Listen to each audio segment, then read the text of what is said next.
Ukraine's drone army cleans the battlefield of Russian equipment and resources by dropping warheads down, as this can be done with precision and Russia making a constant flow of mistakes, which result in the warheads not needing to be big.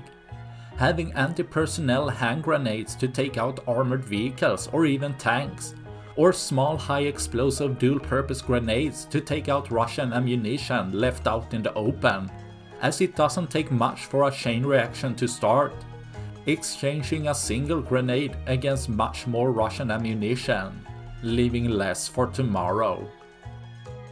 That's all I had for this video. Please like and subscribe for more.